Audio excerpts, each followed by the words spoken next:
What is up, Alphas? Welcome back to Kepo Gaming. As promised, I am back to Ark. So this is going to be a beginner series for all the people starting fresh or people not knowing how to play the game. I'm going to go over leveling, crafting, farming, taming, breeding, pretty much all the basics of Ark in this first little clip. So when you first start out, you really don't have much. So you can only pick up stones from the ground, punch trees for thatch and wood, and pick berries off of little bushes. I'll get around that later, because right now I don't really need it. So the first thing you want to do is craft some tools. I'll teach you how to do that after I farm up some. But the right tap on your screen is your attack. The left side's to move around. You can double click the left side to sprint and whatnot. So let's go ahead and get into a little bit of farming.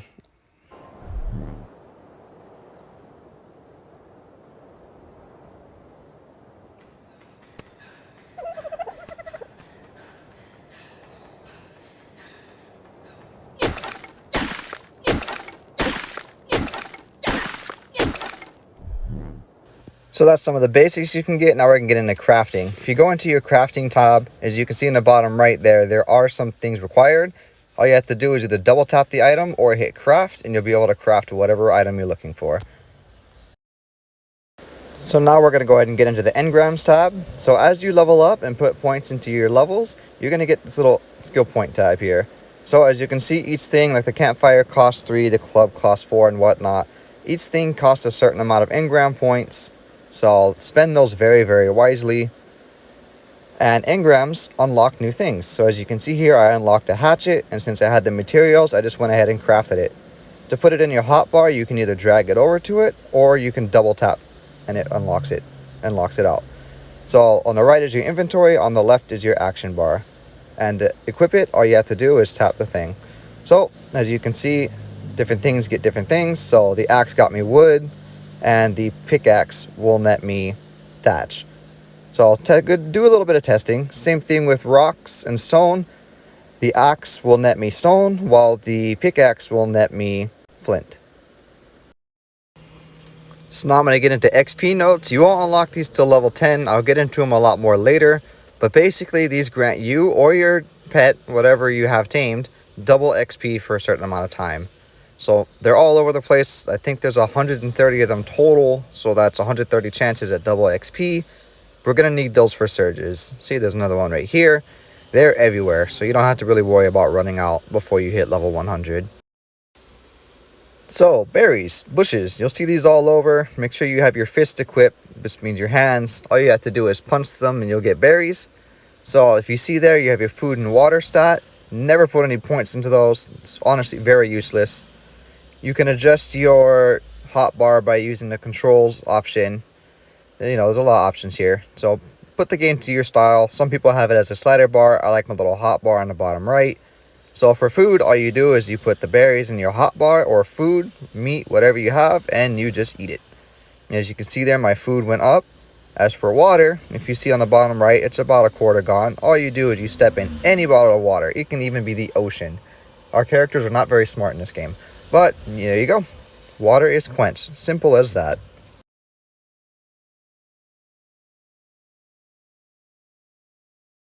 So on the topic of hunting and farming, you can actually click on the names of items and creatures to pull it up if it's gender and everything else. If it's your tame, you can tell if it's neutered and whatnot. So for hunting meat and whatnot, you use a hatchet to get hide, you use a pickaxe to get more meat. Honestly, it's as easy as swinging at dodos and small little creatures that are younger than you and smaller than you until you get lots of meat and hide. I'll give you a little tip and trick for the higher up ones later.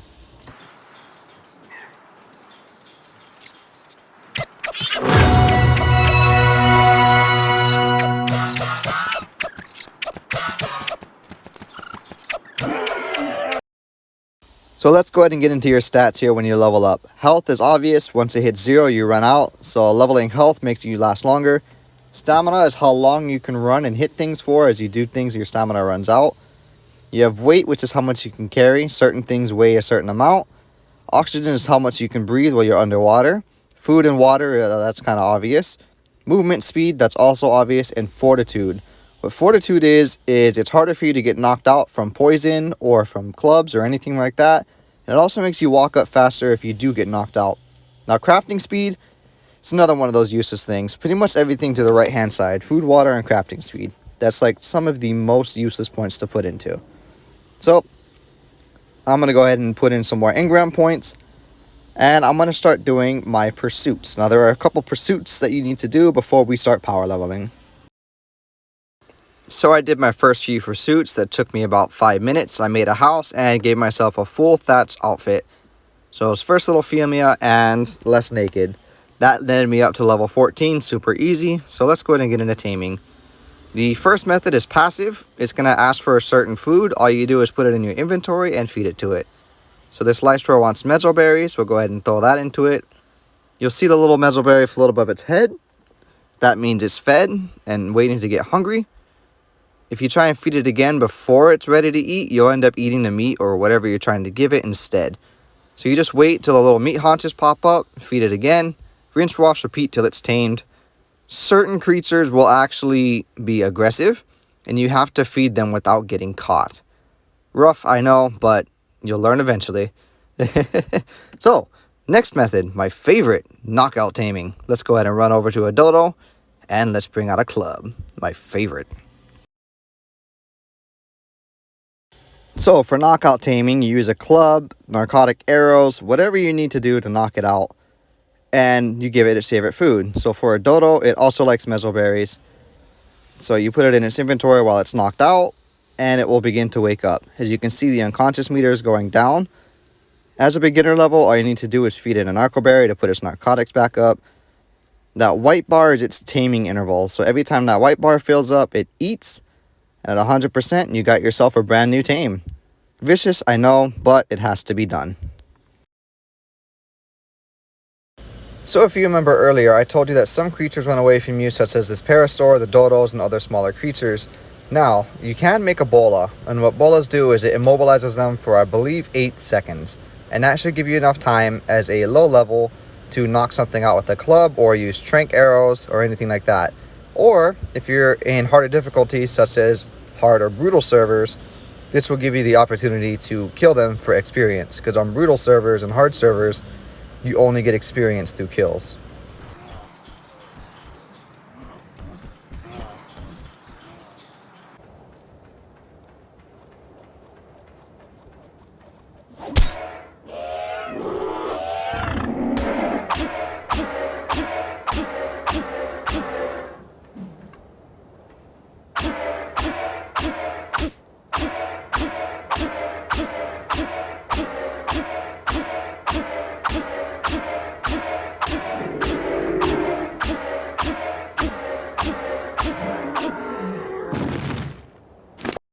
So that's how you use Ebola. If I wanted to tame this Parasaur, I could just put the mesoberries in it, but I'm in it for the meat, so that's free hatchet and a free kill right there.